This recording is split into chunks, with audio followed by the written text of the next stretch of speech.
All right, folks, I guess we're live here after the game. Pretty crazy game here. We're gonna we're gonna start with you, Jamie.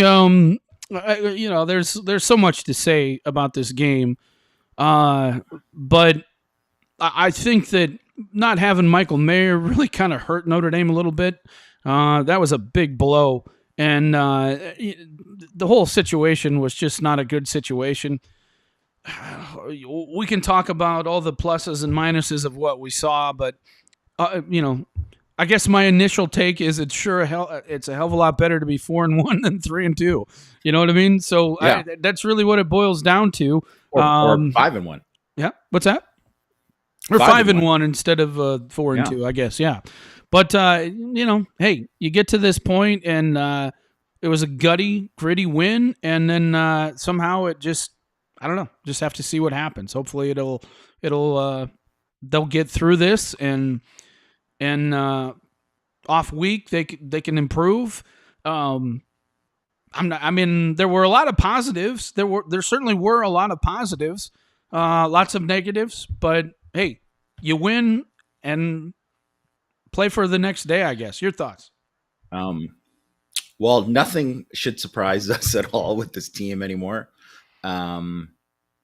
I just was as soon as they went down 29-22, I just knew that they were going to win the game, just because that's how weird it is to follow Notre Dame football these days. That's where things are. I think like you said, there's a lot of like pluses and minuses you can take from the game, and I guess we'll get into like our overall individual thoughts and breaking things down. But I mean, the one thing you got to say, and I mean, we will second guess the coaching decisions and talk about all those things.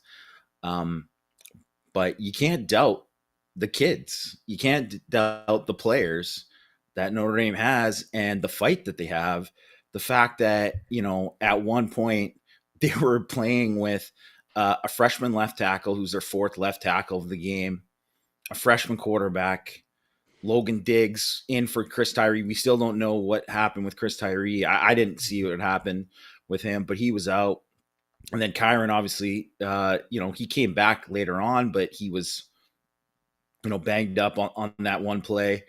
They're down Mayer. They're playing Mitchell Evans is like playing more than Takix, and then he gets thrown out. Like, I can't even think of a game where Notre Dame has had that kind of situation other than like when you're looking at that 2007 season and all the issues that they had then. But I mean, it's insane that they were able to win the game and with all that kind of adversity that they hit. I mean, you got to tip your cap to the kids, because I know there was a lot of people, I'm sure, like I didn't check what people were saying on the boards, but I'm sure people were just ripping on not just the coaches, but the players and everything that happened throughout the game. But you just can't doubt there's no quit in the kids. There's no quit in the team. And, John Doerr, I'm sure a million people were doubting that he was going to do that. And I mean, it was a clutch kick. And what can you say? Like, I was doubting. I was. And to be honest with you, everybody feel bad about it because, the kids, you always forget, or, the big kicks that he makes. You just remember the ones that he don't.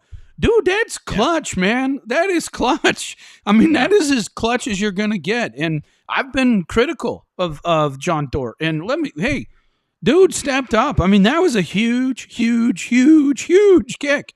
And, it was amazing because I sat there before the kick and I kept thinking, because as you'll know, I came unglued about what happened at the end of the first half and them giving up those 3 points.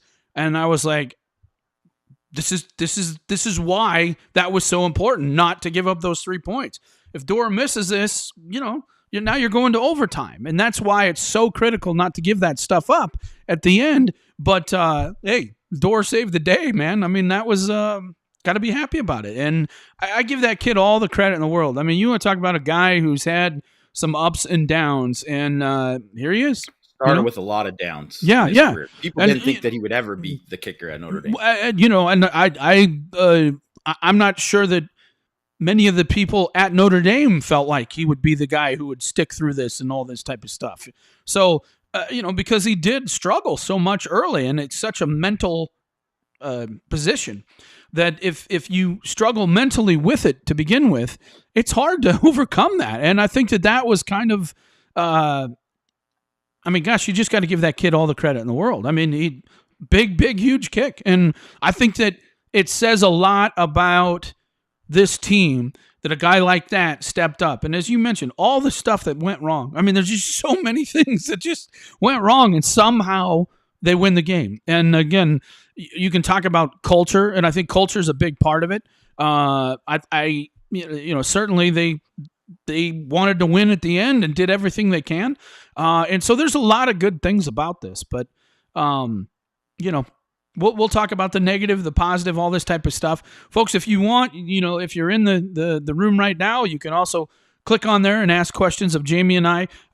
Milligan said he can't be here tonight, so it'll just be Jamie and I for about an hour, and that'll be it. So, but we got lots of questions. Jamie, I have two thoughts, and that is, this is a Brian Kelly win, right? In that only Brian Kelly would make it this hard. You know what I mean?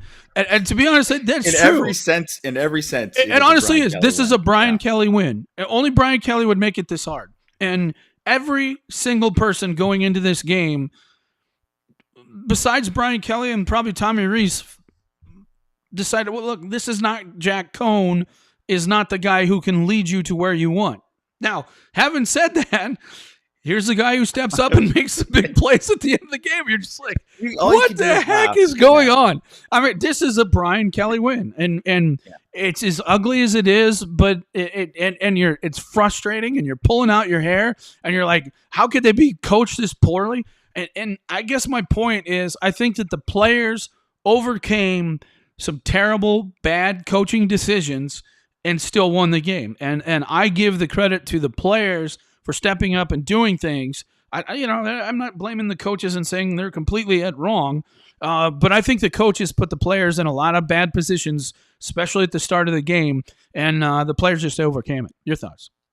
You have to say the decision to start Cohn was a terrible one, and everyone. There wasn't one person who covers Notre Dame football. There's not one Notre Dame fan, other than maybe Jack Cohn's parents, who thought it was a good idea to start Jack Cohn in the game. And then when they start out like they did, especially on his last drive where he stepped right into a sack, that was on 100% on him. Oh, totally, yeah. How could you blame anyone for 100%? I don't care how he did at the end of the game. We can get into and say what he did there, but he shouldn't have started the game. He should have started. And maybe that was the whole thing, where he should be the relief pitcher, the Tommy Rees relief pitcher, a la 2012, where he's coming in when needed, and that's fine. And I think, at the end of the game too, they're going empty. They're doing all those kind of things where he can just sit back and he's just making reads, and if they're going to play too high or whatever, he's able to just sit back and make reads. And he had time. First of all, you have to give a ton of credit to the offensive line in this game. That was my next point. They played great. I mean, for who this is, for who this offensive line is, that was fantastic. I mean, it really was. And people won't give them enough credit. There were a few sacks, a few breakdowns, but man, I mean, they're piecing this thing together. And it's not like Virginia Tech is a bad defense. I mean, this is a damn good defense. Good defense. Yeah, I mean, this is a good defense, and Notre Dame's O-line played really, really well. So all the people criticizing Quinn, I thought he did a great job this week. I thought the O-line bounced back, and man, they played really, really well, especially at crunch time. Of course, I sat there at the 3rd and 1, and I'm like, oh, jeez. Here we go. Yeah. I mean, you just knew it. I'm just like, okay, but it got to make it as hard as you can. But anyway, go ahead, Jamie. You know what though, Mike, and you were saying this week too, you had thought that Joe Alt, they weren't going to start him because that's what they've done. right? That's what they've Exactly. done. They've gone and taken the safer, the quote unquote safer route, and they started. And I know he gave up the sack on the first drive, but I mean, he played great. He's awesome.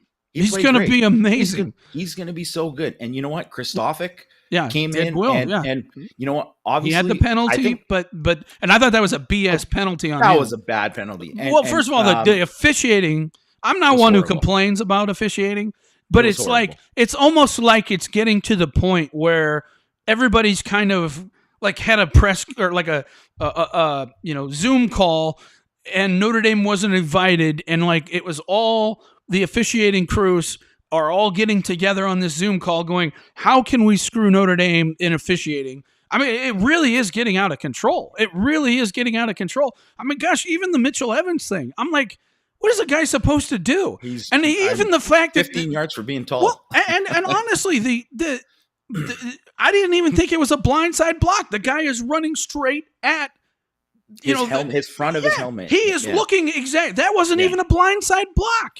I couldn't believe that. I'm like, and to be honest, Kelly, I don't know how he controls himself because I would just be going crazy. Anyway, go ahead. I'm sorry. And then another one too, on that final touchdown by Burmeister, MTA got like just basically tackled yes, on that play. And that's how he got outside there. Right. So, and obviously penalties were a problem for Notre Dame in the game. And those were, helped keep drives alive for Virginia Tech, and especially early in the game, they were a big problem. Right. Yeah. But yeah, there was a ton of bad calls, and most of them going against Notre Dame. Like obviously the targeting on Kyron Williams by Dax Holyfield, that was like dirty. That was a dirty hit. Oh, like, totally was. They should have given him 15 extra for taunting too. Yeah. Yeah, exactly. Yeah. That was a joke. A joke. So, I think, that is something that like, it was a factor in the game. It is 100% a factor in the game. One thing I'll say that I thought should have been a better factor, or maybe because it was a weird game and a weird back and forth, I don't think the crowd was very good for Virginia Tech. Like they had moments where they were loud or whatever, and maybe they're just kind of like checked out because they're waiting for Justin Fuente to get fired or whatnot, right? But enter Sandman, it's a cool thing when they come in, and they were hyped when they were up 10-0. But as soon as they give up that first touchdown, they were quiet for like basically the next 2.5 quarters. Like, well, why though? We've been in that position ourselves, right? It's one of these things where it's the here we go again. You know what I mean? And the crowd is used to that. And guess what? That's exactly what happened at the end of the game. And so I think sometimes as a crowd, you're just like, you're frustrated with the coaching staff and the decisions they make and blah, blah, blah. And but yeah, I agree. The crowd was really a non-factor until maybe a couple points in the game. It was like, yeah, it looks great on TV to start the game, but then it's, a Morgan there later. Yeah, they were waiting for the bad to happen. Oh, they are, yeah. Yeah. No doubt. So should we get to some questions? Yeah, let's get to them. All right, let's see what we got. If you got questions, make sure you post in there questions so we know that it's a question versus you actually commenting, because almost all of these are comments. I need to know that you're asking a question, and we can get to it. And again, that's what we're at here. It's basically a whole bunch of questions or comments and no questions. So if you have questions, here's one right here. Guys, please, why no Drew Pine? I don't know. I don't know. And to be honest with you, we were talking, in our chat during the game. If I'm Drew Pine, I'm like, I'll see you later. I'm out of here. I mean, I just don't understand. He didn't get a shot at all. And I understand that Jack Cohn came in, did what he did. Good call by the coaching staff. But it just seemed like, to me, the best way to play this game, Jamie, was to start Pine and play Buckner. Because that's been the thing that's been the most successful when they've done it. And so I think a lot of people were hoping, well, let's bring in Pine here at the end, and this would happen, and yet they brought Cohn back in. And I know Kelly's going to say, well, Cohn took most of the snaps, and so he understood, and blah, blah, blah. Well, Cone took most of the snaps when they played Wisconsin too, and then and all these other things, and you put Pine in and things happen. So this is where it becomes, and this is where I go back to, and I know a couple people have said, "Oh, Mike, you're crazy for your comments about taking Ronnie Paulus." Well, this is why you take Ronnie Paulus, because if you're Jack Cone, or if you're Drew Pine, obviously the coaching staff has no faith in you at all. I just completely shocked that he didn't play at all. Your thoughts? I was surprised. I wasn't surprised that they stuck with Buckner after the initial success. I wasn't surprised at all. I'll say that. And I actually liked, even though I know he was struggling, I liked that they stuck with Buckner, because at some point you got to figure out who the next guy is and who's going to be your guy this year. And if it's Buckner, go all in on Buckner. So the way how this game played out, and I realized Buckner at the end of the game really struggled, right? He did. He was really struggling. You could see that it was getting to him. And then I don't know about his injury at the end of the game. Hopefully it wasn't anything too serious, right? But I think you see the advantages of what he brings, like completely reignites the running game. Oh yeah. Just having him there. And they're able to do so much more stuff. And it's not just, it's not like that Virginia Tech didn't prepare for him as a runner. Look how many plays where he just straight up makes a guy miss. Yeah. Like so many of those plays, right? And then, obviously you see he can make the throws. He made the throws in that, especially on that 2-minute drill. And so he's there. So I hope that they go into this and look at it and say, well, now that we already kind of went with Buckner here, Buckner is going to be our guy and Cone can be like our relief pitcher. But with Drew Pine, I mean, I don't get it why they didn't give him a shot. I get kind of why they went with Cone, because Pine didn't play the whole game and they were like, going back. And the other thing is Cone had that one comeback in a kind of similar circumstances against Toledo, right? Mm-hmm. So I understand that. And you know what? The thing with Cone is when they play empty and they're just say, sit back, make a read. And the O-line protects. He's pretty damn good. Yeah. The problem is, and this is what's happened the whole time. And again, sorry to interrupt, Jamie, but this is what's happened the whole time. And I complained to you about this at the beginning of the game. You're putting in Mitchell Evans, who was a quarterback last year, and Takix, and you're trying to put them. And what you're doing is you're bringing a bunch of people in the box, right? Yeah. And that gives you them opportunities to blitz and make plays and sack your quarterback. You go empty with Pine or with a Cone, less guys in the box, less guys with the opportunity to blitz. And you're taking a guy like Mitchell Evans and Takix, who have not been good blockers, also haven't really made a play in the passing game, and you're playing them, and they become a problem. And again, I don't think Tommy Rees developed or played, I didn't like his game plan. I mean, you got two guys who've never really even played, and you're going to expect them to somehow do something. And you're taking talented players off the field to play them. And I don't think that that's a smart move. But go ahead, Jamie. Yeah, like, I mean, I thought he did a lot of good stuff when he was going with Kyron in the slot. Yeah. And he did that a lot. And that was great. When they have like Diggs or Tyree in the backfield, Kyron in the slot, yeah, let him work there. Obviously, they scored the one touchdown with him out wide earlier, right, with Buckner.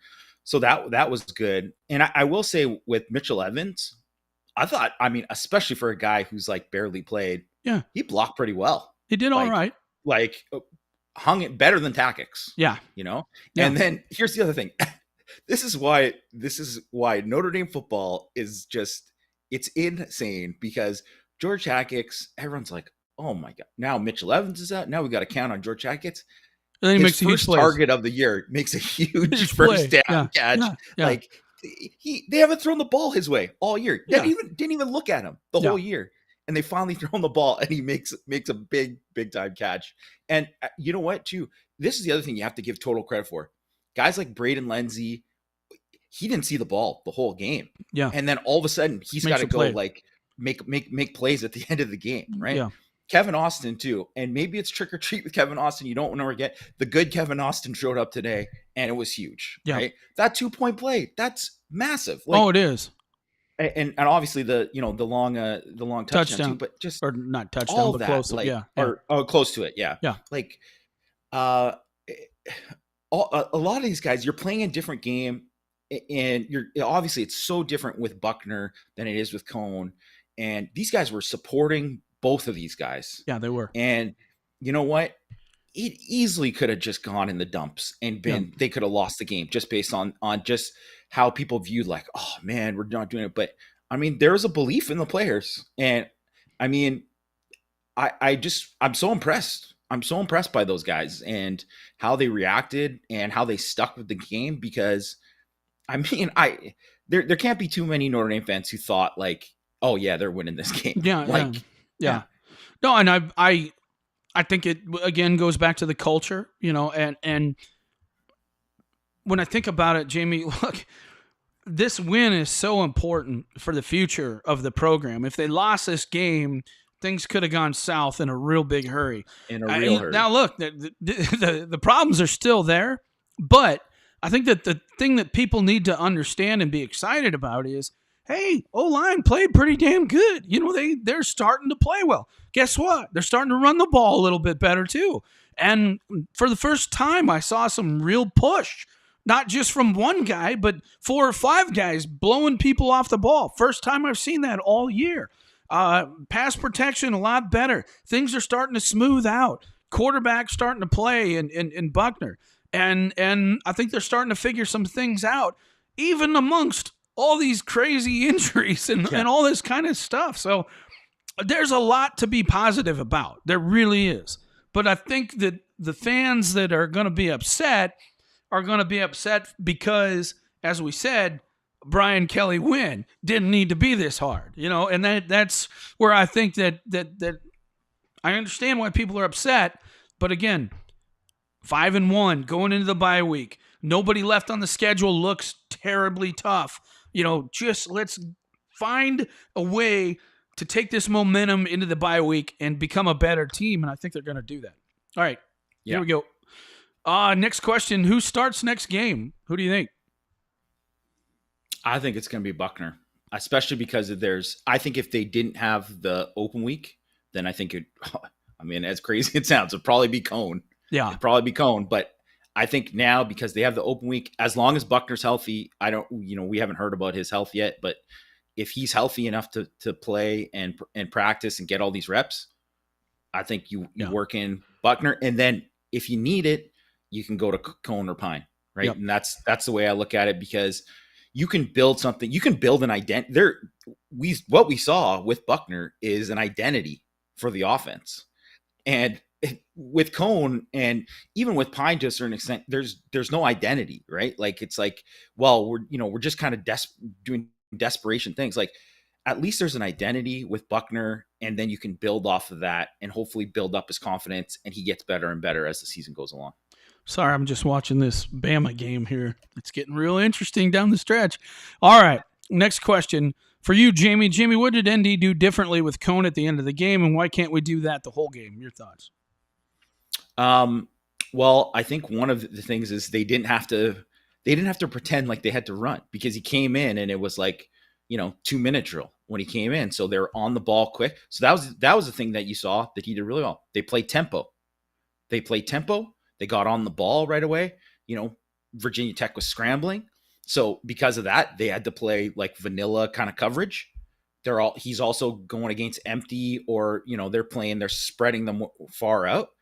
And he's going up, and then he's not like, they're not checking into a million things. He's going up, getting enough protection and evaluating, he knows his first read and evaluating who's there, boom, and getting the ball out. Yeah. That's the thing. On that one sack, just get the ball out, Cone. Yeah. Like that, get just the ball out there. Throw it away if nothing else. Throw it away. Yeah, throw it away. And that's always been his problem with so many of the sacks this year. Is that believe me, when he quote unquote escaped out of the pocket on the 2-point try, I was like, oh, this is going to be horrible. Yeah, and I did. Yeah, it could have been horrible, right? But, and there were plays open, and if you look, he should have thrown the ball to Austin the first time. He was open there, but he was too afraid to throw the ball. He was open. That's a play you have to make.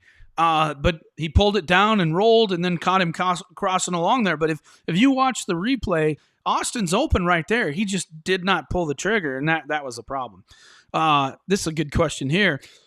Hey, Mike, Alt played good at left tackle. When Fisher comes back, does he slide to right tackle, and do we roll with 2 freshman tackles? Well, again, I don't think that Fisher's going to be back this season. I just don't, because even if he is healthy, which maybe for will happen, game, he's just not going to be football healthy. It's a lower injury, okay? And if you can try and be in shape when you're in the pool and you're trying to get your cardiovascular up, but that's not your legs, right? And you need your legs to play offensive line.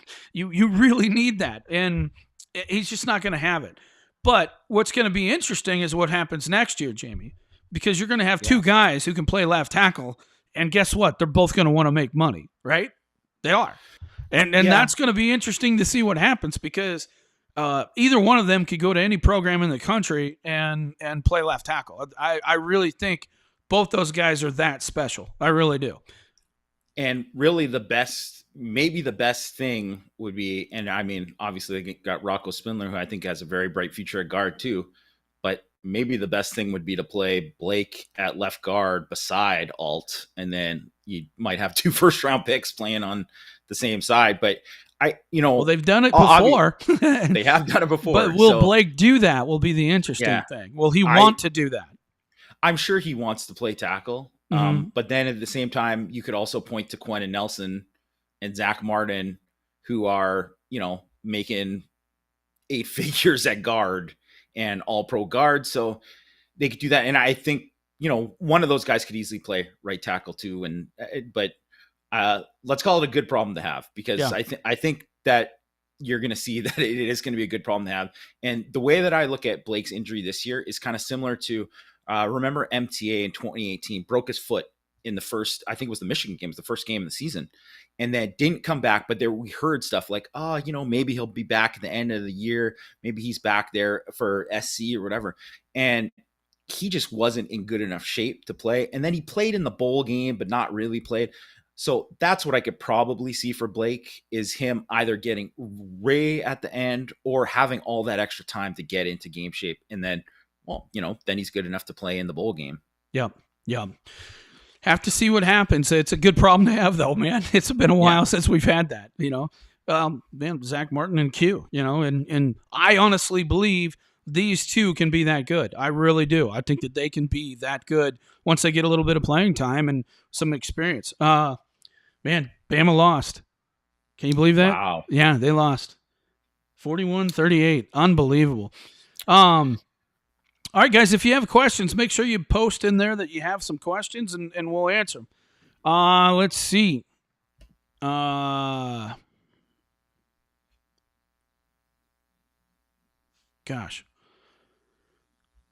So this guy, first of all, we can talk about this. I thought Logan Diggs looked pretty good, man. I thought he looked pretty good. Looked really good. And to be honest, man, to be thrown in that situation, I'm like, oh, boy. I mean, think about all the guys that were out there. You're just like, this is a disaster. And then they somehow played well. And, I thought Logan looked really good. Thoughts? Yeah, I thought he looked really good too. And he's just, he was patient when he needed to be. He bounced him when he needed to bounce. He's just one of these guys who's just a good natural running back. He's got the instincts. And he's also a guy who gets skinny and is able to, maybe not he's always going to truck a guy, but he can make himself small to make him hard to tackle too. And man, I think he obviously was awesome in camp, and people saw highlight, like there weren't a lot of guys breaking runs in camp, and he was the one breaking them. He's got a really bright future. I mean, to me, it says a lot, because there were a lot of people questioning whether or not Sebo should play, this week. And the fact that they went with Diggs above Sebo, I don't even think that's anything against Sebo. I just think it's more about Diggs. Yeah, no doubt. Everybody wants to know if Chris Tyree's hurt. I got to assume he was. I mean, I don't know. I don't think he had to have been hurt. I don't think they would pull him to do that. You know what I mean? Yeah. So We'll see. Wait, I saw. You know, Matt had it that Tyree had a turf toe injury, Okay, is that what it was? and no, they didn't. I didn't see this too, but they didn't travel SIBO, and that was a coach's decision. So they decided to travel Wow. Diggs instead. So Wow. yeah. Hmm. Interesting. Interesting. Let's see here. Hang on. A lot of criticism of the D, but what is it? But what, I don't know. Or was it coordinator's fault or players not executing? What do you think there, Jamie? Well, I mean, there's always going to be. I certainly there wasn't any of like the long stretches of dollar defense like there was in some of these other games. I mean, they gave up 4.4 yards per play. It's pretty good. Obviously, one of the touchdowns was a pick six. They got a couple big stops. The problem in this, and defensively, they have been so good on third down, and they just weren't good on third down this year, in this game. And some of that was, just rushing lanes and being disciplined there. They probably didn't take into account Burmeister enough as a runner. That was an issue.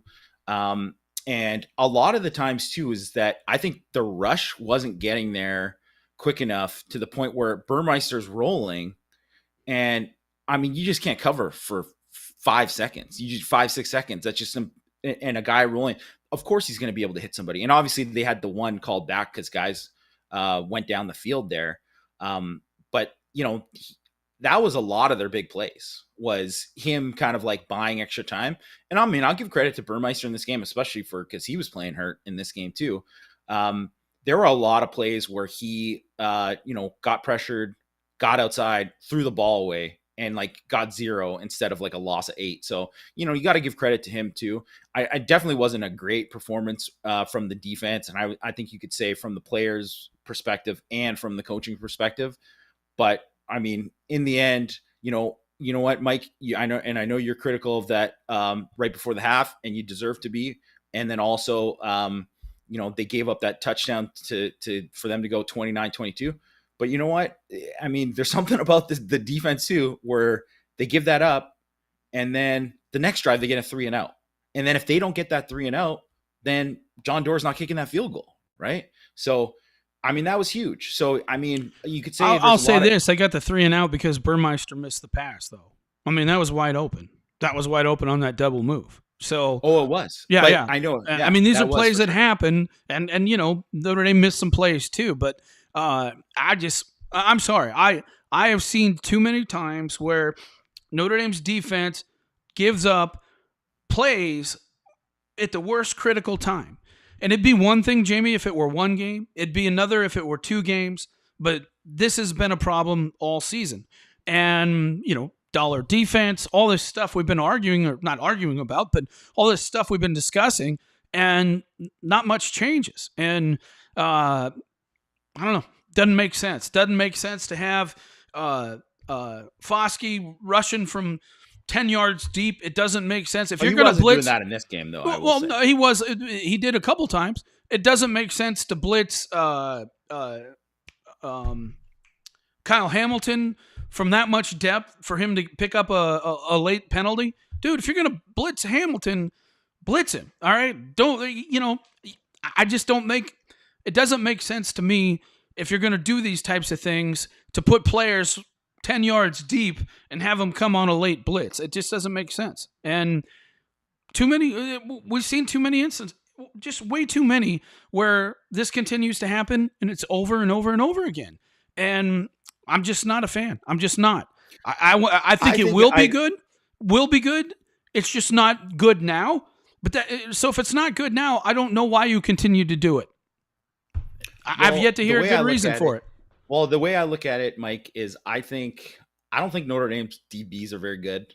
Well, I know that. So I think it's hard to look great at defensive coordinator when you don't have. I don't think Notre Dame's good enough at defensive back. Kyle Hamilton obviously is an outstanding player, but everybody else, like Cam Hart, as good as as he has played and he's done, makes a great read on that third down. Like I don't even know what that was. there where he just kind of whiffed into that. Terrible tackle. I mean, and that was like a perfect example of, you say like, well, I mean, he makes that tackle, they're off the field, it's a 3 and out. Instead, they give up a field goal on the drive, right? So, yeah. I mean, yeah, you can be critical of the coaches, but I really think a lot of it is players like Bracey. Bracey had a great pick, right? But I mean, his tackling was atrocious in the game. He really struggled, and he's never been a great tackler. He's always been a small guy. So, I mean, but this is who Notre Dame has, right? And people, I mean, Clarence Lewis didn't have a bad game this week, but it's because it seems like it's a different guy each game, really. And I just don't think Notre Dame is talented enough at defensive back to really be an elite defense, because I think the front seven is good enough to be really good. But I just think they're missing guys if they got to match up. So, which is why, and whatever, we don't need to talk about it right now. But even when they play USC, and USC, I still think they're going to beat USC. But I mean, Drake London's a problem. They got some danger. Yeah, there's no doubt about it. No doubt about it. How about this one? Someone please tell me how in year 3 as OC, Tommy Rees still doesn't get play calling in situational football. I don't know. To me, I thought that I didn't like the 2 tight end sets to begin with. I think it puts Cone in a bad situation. I think we saw that at the end of the game. If you spread things out a little bit, you give him an opportunity to be effective. And I realized they felt like, hey, we got to figure out how to run the football. But again, you got a bunch of young guys. And let's be honest, too, for whatever reason, this offense does not start games well, especially offensive line. They just don't. And I get that you want to try and run the football, but I think you kind of put Cone behind the 8 ball early in the game by trying to run the football and then saying, okay, bail our ass out on 3rd down. And I think that that's tough for Cone. Everybody knows he can't move, and I think that really puts him in a bad situation. Your thoughts? Well, I think, last year we weren't talking about him in situational and what he did on 3rd down because he had it easy, because he had that offensive line and the tight ends, and he was running Kyron Williams, and they were in so many 3rd and shorts. So even when they weren't running the ball and converting on 3rd and short, which they did at a very high rate last year, they were able to run play action and get easy first downs. And like you said, they're in a lot of 3rd and longs because they're not running the ball. And, it looked better when Buckner was in the game, because they could have options when it's 3rd and 3. The playbook's open when it's 3rd and 3, right? When it's 3rd and 8, the playbook's condensed. You're going to see all kinds of pressures. There's all those kind of things, right? So I think that's got a lot to do with why Tommy Rees situationally has looked worse, because he's in worse positions this year because of the players and like the personnel that he has. So I think that has a lot to do with it. I mean, totally fair game to be like, he's part of the process, a huge part of the process of deciding to start Jack Cone in the game. Like, I mean, I just, there's no defending it. There's no defending. I don't care what happened at the end of the game. There's no defending it. So we can criticize him away for that 100%. But I think situationally, there's a little bit more context to it because of everything that the obstacles they've had to overcome, especially in the offensive line. But you know what? If the offensive line is better, then they can open up the playbook more. They can get into more 3rd and mediums. Like, that's the other thing. Even if when they're having Buckner in the game, and they had a lot of like 3rd and 5s or 3rd and 4s, like those should be easy conversions a lot of times, right? And that's where, and they were there a lot of times for Buckner. He just missed, right? So very inaccurate. So I think you're going to start seeing that if he's more accurate, and that's going to be important. But get into those situations, those favorable situations, and then everybody looks smarter when that happens. All right. Question seemed like Virginia Tech used their speedy wide receivers in the run game, attacking the edge. Why do we not do that with Lindsey, Styles? Maybe more touches with our speed guys should be a good thing, right? And again, I think we talked about this before, Jamie, where the problem is if you get too much people coming up field, turning too many guys loose, that becomes a 7-yard loss if Yeah. if somebody does that. I will say though, I think the O-line's doing a better job of not getting so many guys coming loose and free defenders like that. So hopefully we'll start to see that, because I think attacking the edges will slow down, obviously, the upfield rush. Your thoughts? Well, and I think one of the things that I'll give Tommy Rees credit for is beginning of the season last year, they were a big outside zone team, and they can't run outside zone. They can't. They don't. They're not with the tight ends, the tackles. They were struggling big time running outside zone. Now, obviously, when they had Buckner, especially in the game, they're running a lot more inside zone. That's a lot more comfortable for Kane Madden. So that's why Kane Madden plays a lot better in the run game when you see that too. And obviously, you see Christophic doing pretty well. Both the guards played pretty well when they're doing that. So I think that makes a difference. And then you see guys, they're able to kind of play more physical, and you're playing more in a phone booth rather than having to get out. Like Virginia Tech has their linemen they're more set up to play like run stretch than Notre Dame. So I think that's why they do it, and that's why they had success.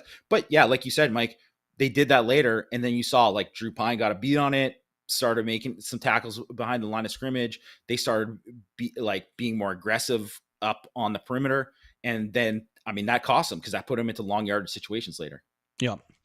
Next question. Any particular reason why the O-line looked better? Different personnel, scheme? Well, I think Alt kind of solidified what's going on at left tackle. There were a lot less breakdowns out there. I think Christophic playing some really helps that left guard situation. And then, even with Buckner, they went empty a lot. And I think they go empty or at least stayed empty, and then would motion a back into the into the backfield, because they want to get people out of the box and give Tyler Buckner the opportunity to run the football. And again, this is where I've disagreed with Rees, is too many people in the middle of the field. Yeah, and I think he did a really good job of, later in the game of, hey, we're getting out of this crap. Let's spread things out and give our quarterback a chance to make plays. And I think that really helped the offense. Anything you want to add? Well, I think this is the one game where you can actually point to and say, this could be more of Notre Dame's offensive identity. And you hope that coming out of the bye, they start to lean on it, because, and not just obviously with Buckner running and all that kind of stuff, but yeah, like spreading them out and playing and like having Kyron in the slot. And obviously you can work Mayer in the slot when he's healthy and all that too. But yeah, all that too, like that, like you have enough. Notre Dame has the athletes at receiver that they can win, right? They have an athlete at running back who can win in that way. You have Michael Mayer when he's healthy, you can do that. So yeah, take advantage of it, because what you're doing before, you weren't winning that way. This is how you can have success. All right. Rob says, no way Buckner starts. Cone is starting. In Kelly's mind, Cone redeemed himself at the end. I don't think so. Do you? I mean, I think that Kelly, he had to play Cone because Buckner got hurt. But I think that Kelly knows now Buckner's the future. We can kind of help him with some of these other guys. But I think it's Buckner's team at this point. I'd be surprised, really surprised, especially going into the bye week. I'd be really surprised if it wasn't. Your thoughts? I think like I mentioned, the Cone being the kind of Tommy Rees off the bench in 2012, and I kind of see it like a Everett Golson situation in 2012, where there's going to be times where Kelly he wouldn't have stuck with Buckner if he knew the ceiling wasn't higher in that situation, right? Yeah. So that's where this team, and not just for this year, but like going forward, really, everybody always knew that the most talented quarterback, the guy with the high ceiling, is Tyler Buckner. So the program, and believe me, no one wants to win a national championship more than Brian Kelly. Like, he doesn't want to be this guy that people just rip on message boards, or, oh, he couldn't win the big one, he never won. He wants to get a statue like all those other guys. Everybody, and sure. Yeah, right. And he knows that his best shot at doing it is getting Tyler Buckner to be that guy out of the guys that he has on campus right now. So you got to ride. And it ain't coming this year. So it's not coming this year, but you better build up to it. Exactly. Later, And that's why I think you're going to see Buckner. You're going to play Ohio State and Clemson next year. Like, exactly. It's coming, man. Yeah. And what are you going to do? You can't just show up like where he's, that's why we're going to see Alt. That's why we're going to see Kristofik. That's why we're going to see. That's why Diggs is going to be more. Yeah, like we're going to see more Styles. We're going to see more Colsey. I agree with you. And obviously those guys are talented enough to play. So it's not just him putting freshmen into play. But yeah, I mean, what do you at this point right now? Realistically, they have zero shot at the playoff. So they're playing. Yeah, they're still playing to win this year, but they're also playing for the future of the program and where they can set up and be like, hopefully a contender next year. Yeah. Next question. Avery Davis is reliable. Any reason why we aren't making it a priority to get him the ball? He dropped the ball today, It was kind of a tough catch, but that, look, when you got a freshman quarterback who's trying to get anything, guys got to step up and make plays. Yeah. And again, I think the game today, I don't think you really should look at anything about why aren't we doing this or why aren't we doing that. I think it's how the hell do we win this game? I mean, I think that's really what Reese was under at the time. And so trying to get this guy the ball or whatever, or trying to establish something, I think this was just grab bag. Let's just try and figure out how we can get out of this game. Wouldn't you agree? I would agree. And I would say to Avery Davis, it was not his best game. Yeah, no doubt. I had the one big play, but obviously it wasn't his best game. All right. Next question. Hang on. Can we beat USC in 2 weeks? Easy or hard win? I don't think it's ever easy. Well, I shouldn't say that. It can be at times, and this team, I mean, they look like a team that's about ready to give up based off of what we saw today. But as soon as they are ready to do that, that's when they usually show up and play way better than anybody anticipated. Just the way they are, don't you think? I think, they always show up in these situations and they come out when you don't expect much from them. Yeah. And they're going to come out swinging, kind of like similar to that 2018 team, right? And they were, it looked like it should have been a blowout. And it was a tight game for a lot of the game, right? Because they always have talent. That's the one thing to know. So they can show up and they can, they can have a shot in any game because they have enough talent to have a shot in any game. In saying that their defense isn't good. And I just think too, that if Notre Dame plays even the way they did against Virginia Tech on offense, they'll score 40 on USC. Yep. What lineup on the O-line do you want to see? Rotation, or would you go with the 5 and stick with it? What do you think? I think I'd stick with this 5 of Alt. I'd go Kristofik. I think, he kind of took over at left guard there. Obviously Patterson and then Madden and Lugg.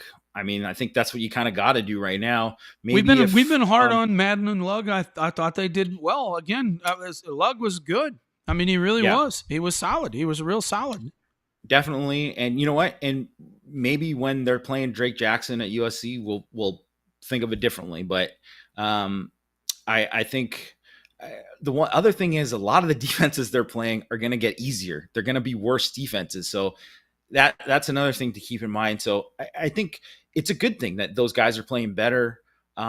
And you want to build off of them. You look at FSU and how they ran on North Carolina. I mean, that's a bad defense. I mean, when FSU can just roll over on you, I mean, that's a bad defense. So Mac Brown 0-11 versus FSU all time. Crazy. But I think I would roll with the 5 at the end of the game with, for now. And then, you see what you got with like a guy like Carmody. And when he's healthy, maybe in a couple of weeks, and if you need to insert a guy like him, I mean, at least those guys have experience now, him and Baker, right? And then you could go to them and not feel as terrible as you did when you first went to them. Yep. Next question, Mike. What about the defense? And again, I think we kind of addressed it. I'm not a big fan of what they're doing right now. And I understand why they're doing it, but I also think Jamie made a good point that their secondary is not very good. And to be honest, I don't think the linebackers are very good. They're just not very good. They're not very productive. They're terrible blitzers. I mean, I don't remember last time a linebacker sacked a quarterback. I mean, or they're not very effective. And so if you're going to continue to blitz these guys, you're leaving holes by doing it, and they're not very effective doing it. And I think that those two things are what's really hurting Notre Dame. Your thoughts? I think as the season has gone on, you've seen they've missed Marist more and more. Big time. Like they're really missing him. They're missing not just him as a playmaker, but they're missing his speed. Because I really think they're compared to most defenses at inside linebacker, they're slow. Yeah. Right. They're slower.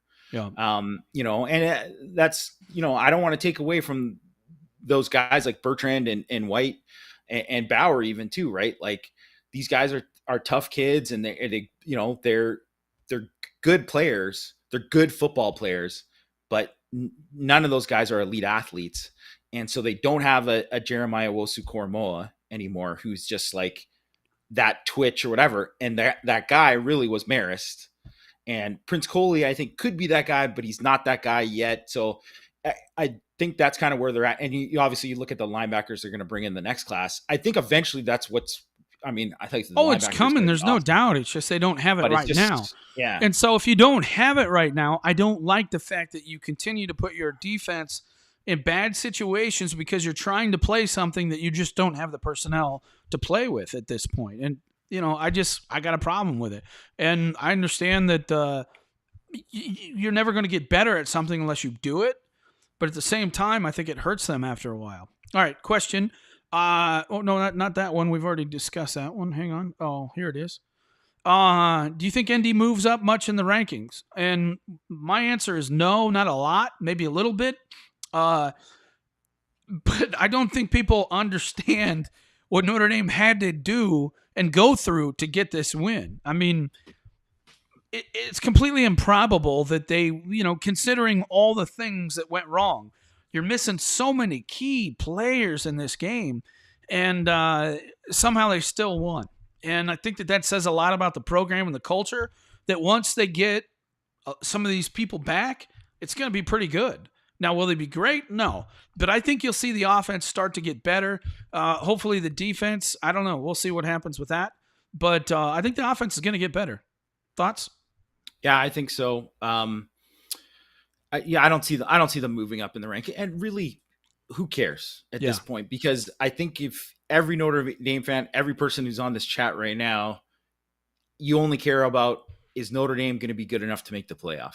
Yeah. And if not, then from there, are they going to make a New Year's Six game, right? And they're going to make a New Year's Six game and then, go to like a good bowl game, hopefully get a good matchup, right? Yeah. And that's what I think people want to see from Notre Dame this year. So they want to see them finish 11-1. And if they, if they win out, they're going to be like a top 6 team probably. If they win out, they won't make the playoff, but I think they're going to be a top 6 team, and then they'll be in a good New Year's Day game.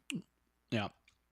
Question here: do you think Iowa is really number 3 good? I don't think Iowa's a very good team, but I don't think anybody else is either. I mean, Alabama just lost, so who knows? I mean, to be honest with you, I just really don't know. Well, look, I mean, how many years have you gone this at halfway point in the season where Alabama's lost, Clemson's lost, Ohio State has lost, Notre Dame has lost, all these Oklahoma? I mean, they're undefeated, but by the skin of their teeth. I mean, they're a very flawed team. Who's the great team this year? Yeah. Georgia, maybe. Yeah. Their defense is awesome, but I mean, if you told me Alabama beat Georgia by 2 touchdowns, I wouldn't be shocked. So I bet I bet Bama wins. Yeah, I know I'm crazy, but I bet Bama wins. Well, he never loses 2 in a row like this. You know, he's gonna win. Yeah. He'll get them back together, and Georgia will lose. I think it's wide open this year. Yeah. I think it's wide open. Well, what do you think of this super chat from Tom? The first money $4.99 to the Kai Ueyama College Fund. There, what do you think of that, Jamie? All right, thanks. There you man. go. Appreciate there you go. It. Best in the biz. Thanks, guys. He'll be going to ND before you know it. Exactly. Thank you for that. That's pretty good. All right. next question here. We don't have much more time, so just want to get a few more of these in. What do you guys want to see on the O-line from now on? And would you rotate a few guys in or just stick? Oh, we already kind of answered that. Let's see if we have any others here. Questions.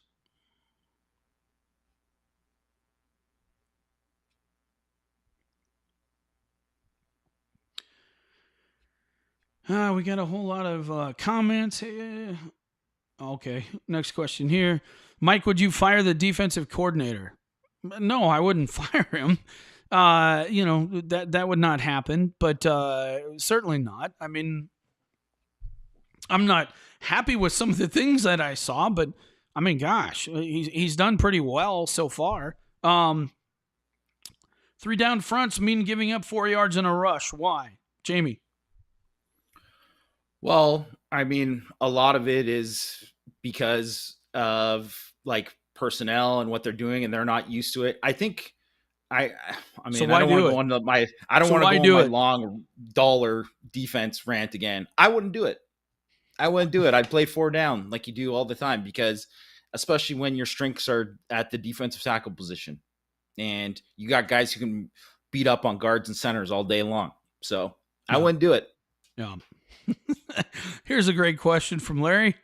Is Kelly the most stubborn Irishman of all time? I think I know a few more that are more stubborn. But are you sure? He's probably pretty stubborn. He's up there. He's up there. Oh my gosh! Wait a minute. We got another one of these. Hang on. We got to put this up. What? See, Kai's going to Notre Dame. Look at that. Yeah. Here it is. Question: Tyler is a great runner. Can we improve on his throwing skills? His passing seems to be a major liability. Great show. I think with Tyler, of course, he's going to improve as a passer. But, and a lot of times, Jamie, I think when guys come into the game, hardest thing is that touch pass. You know what I mean? And he was missing on a lot of those. Are really because it's everything's firing 100 miles an hour, and that's a finesse throw. That's a get into the game thing. And I think that's really what kind of hurt him a little bit.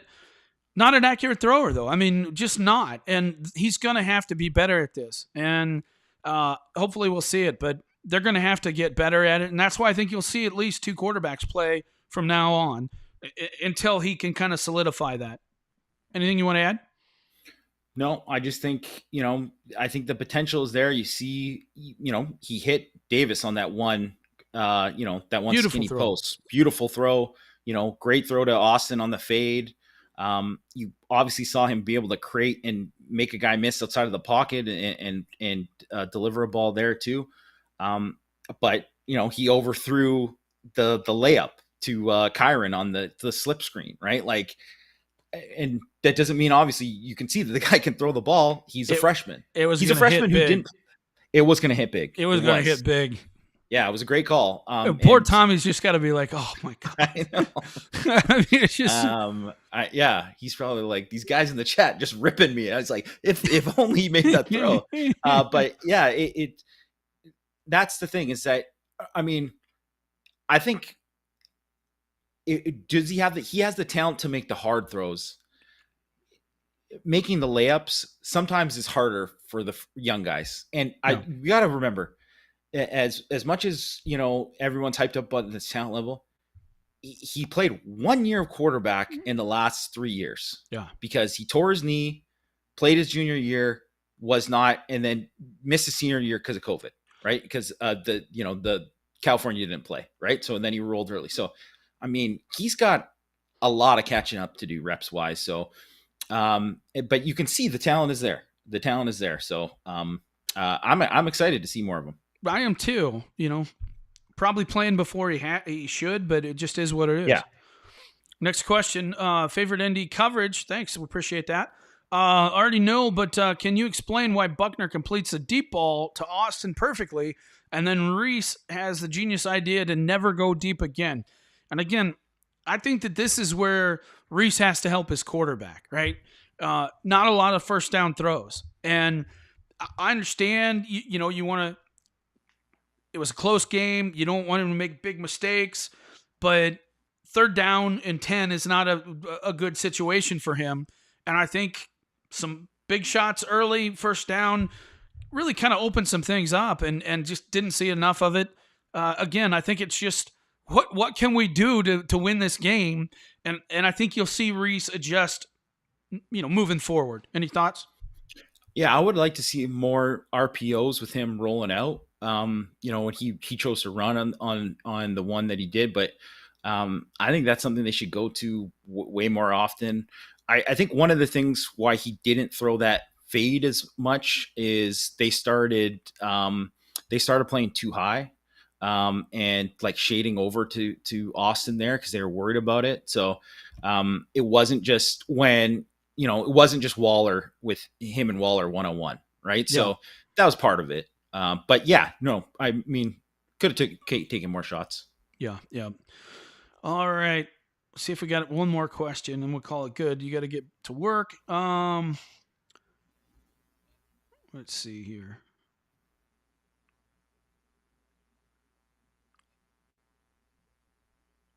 Kind of answered all these. Did the O-line play better today? We kind of answered that. What song should we celebrate tonight? I don't know, man. I don't know. Pick the weirdest one you can find. Yeah, no doubt. This is a weird night. Yeah. Can we kick Bucko? Sure, go ahead. Yeah, he probably deserves it. All right, we're gonna take this last question here, and I'm not sure it's fair. But what does Kelly hate Drew Pine? And I don't think he hates him. To be honest with you, if I had to guess, I think Kelly knows that Drew Pine can't be the future. That would just be my guess. I really don't think I could put it any other way. It would seem to me that he would make sense to start this game, but didn't. But I think Kelly looks at it as he can't be the future of this team. That's all I got. Anything you want to add? I think that's probably close to what he's thinking. And also, if you picked a comparable guy to him, you would say Ian Book. Yeah. Right. And as much as Ian Book was obviously a winner, and I think Kelly knows that he knows that take him to where he wants him to go, where he wants to go. Yeah. He knows that if he had a better quarterback these last 3 years, they could have achieved more. Yeah. So I think that's in the back of his mind, probably. And whether that's fair to Pine have been playing in this game, I don't think so. But yeah. I mean, as far as like investing in the future, I mean, I get it. I do understand it. I do. And it's probably one of those calls where you're like, man, it's hard to make because he's such a good guy and team player. But it's one of those hard choices I talked about earlier. You just got to do what's best for the program. And I think that's what he's doing with this. Yeah. So, all right, guys, I think that's going to be it. Jamie's got to do his instant reaction. I got to write too. Thanks for joining us. It was fun. Yeah, it was fun. Thanks, everybody. Lot to get excited about. Can't wait to see what happens. Got a week off, and then bring on SC. Let's have some fun with this. This would have been a lot worse if Notre Dame lost. No doubt, no doubt. And I mean, I'm just happy that they won because it really means a whole lot. It really does. If they walked out of there with a loss, you're digging a big hole. You're digging out of a big hole. You really are. Yeah, especially to and you know what? I mean, as much as you say all the stuff about Cohn, and he shouldn't have started. Love him, but great guy. But I'm happy for him. Oh, I totally am. I mean, just really delivered when they really needed to. And I mean, you can say whatever you want about him the rest of the way. He was worth taking just for that moment. You know what I mean? And it was a great moment for a kid who always wanted to play at Notre Dame. And he won a game for Notre Dame. He really did win the game. And, hats off to that kid. Wish him all the best. And I'm sure he's going to play a lot more the rest of the way. And I think it'll be Pine, Cone. I guess that's what we're going to see moving forward. Yeah. All right, guys. Thanks for watching. We'll talk to you on Power Hour on Monday.